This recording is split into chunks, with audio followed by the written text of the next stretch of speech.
नमस्कार मित्रों, पीसीआई हिंदी ज्ञान में आपका हार्दिक अभिनंदन और स्वागत है।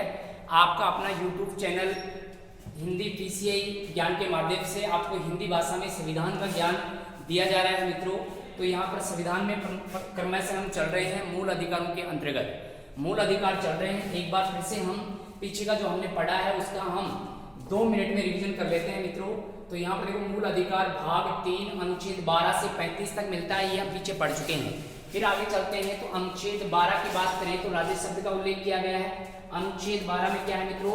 राज्य शब्द है। और अनुच्छेद 13 में क्या है? विधि शब्द का उल्लेख किया गया है। इसी कड़ी में हम आगे चलें तो मित्रों, अपने मूल अधिकारों के अंतर्गत 6 स्वतंत्रताएं प्राप्त हैं वर्तमान संविधान में। तो यहाँ इनको हम याद रख सकते हैं। समान, स्वै, शोधा, शिक्षा का उपचार है। तो ऐसे ये 6 अधिकार हो जाएंगे। अब देखते हैं 6 अधिकार कौन कौन से हैं मित्रों। तो यहाँ पर आपके सामने लिखे हुए हैं। यहाँ समान का मतलब हो जाएगा समानता का अधिकार का वर्णन अनुच्छेद 14 से 18 तक मिलता है। फिर मित्रों हम चलते हैं स्व। तो स्व का मतलब हो जाएगा 2 नंबर पर स्वतंत्रता का अधिकार, उसका वर्णन अनुच्छेद 19 से 22 तक मिलता है। फिर सो लिखा हुआ है तो शोषण के विरुद्ध अधिकार, इसका वर्णन अनुच्छेद 23-24 तक मिलता है। फिर आगे लिखो धा लिखा हुआ है तो यहाँ पर मित्रों धार्मिक स्वतंत्रताओं का उल्लेख, और ये अनुच्छेद 25 से 28 तक वर्णित है। आगे देखो शिक्षा लिखा हुआ है तो मित्रों यहाँ पर 5 नंबर पर शिक्षा और संस्कृति के अधिकार का वर्णन अनुच्छेद 29 से 30 तक वर्णन किया गया है। मित्रों 6 नंबर के अधिकार पे चलते हैं तो यहाँ पर लिखा है उपचार। तो संवैधानिक उपचारों का अधिकार का वर्णन अनुच्छेद किसमें मिलता है मित्रों? 32 में मिलता है। हमने छोड़ दिया अनुच्छेद 30 और इसमें संपत्ति के अधिकार का वर्णन मिलता था, लेकिन आजकल इसको कानूनी अधिकार में जोड़कर 300 क में जोड़कर और इसको कानूनी अधिकार बना दिया गया है। इसी कड़ी में हम आगे चले मित्रों तो एक बार फिर से हम देखते हैं। देखो अनुच्छेद 14 में हम याद रखेंगे। देखो 14, 15, 16, 17 और 18 को इस बाचू के नाम से, किस नाम से मित्रों? इस बाचू। अब यहाँ पर समानता के अधिकार का वर्णन कौन से अनुच्छेद में है मित्रों? 14 में। बी का मतलब भेदभाव नहीं करेंगे 15 में।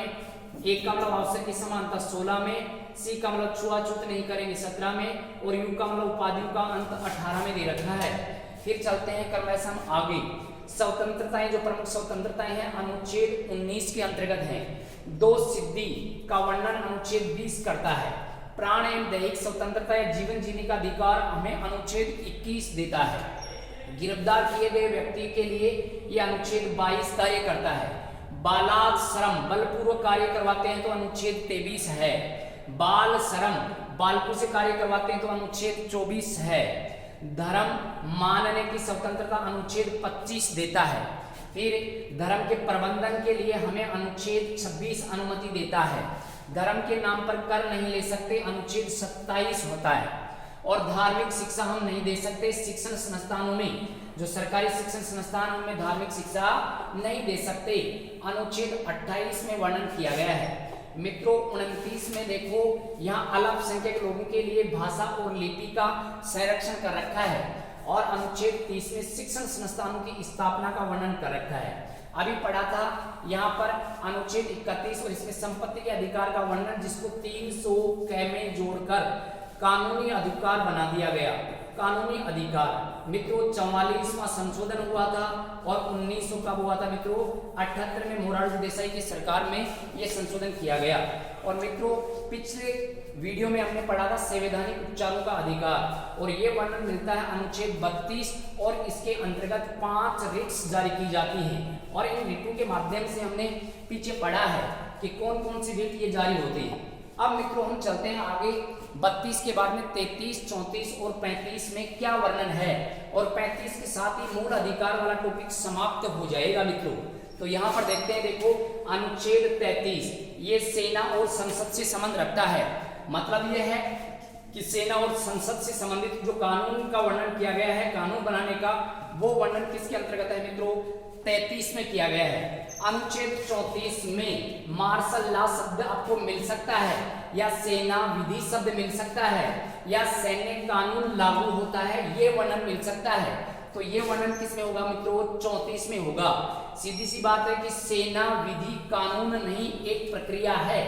जो सेना विधि है ये कानून नहीं माना जाता, ये एक प्रक्रिया है जो आगे अपने देश को चलाने के लिए कई बार ये लागू की जाती है। तो यहाँ पर मूल अधिकारों की क्या स्थिति होती है वो वर्णन कर रखा है। और मित्रों अनुच्छेद 35 में अनुच्छेद 33 और 34 की पुनरावृत्ति है, मतलब 33 और 34 के लिए जो कानून बनाया जाता है संसद के द्वारा उसका वर्णन 35 में कर रखा है। और कुछ अन्य अधिकार, तो ये शक्ति किसको मित्रों, संसद को है, राज्य विधान मंडलों को ये शक्ति प्राप्त नहीं है। ऐसे मित्रों हमने मूल अधिकारों के अंतर्गत अनुच्छेद अपने 12 से लेकर 35 तक आपको समझाने का बेहद प्रयास किया है, सफल प्रयास किया है। आप भी अपने चैनल को सब्सक्राइब कीजिए और ज़्यादा से ज़्यादा शेयर कीजिए। धन्यवाद दोस्तों। जय हिंद, जय भारत।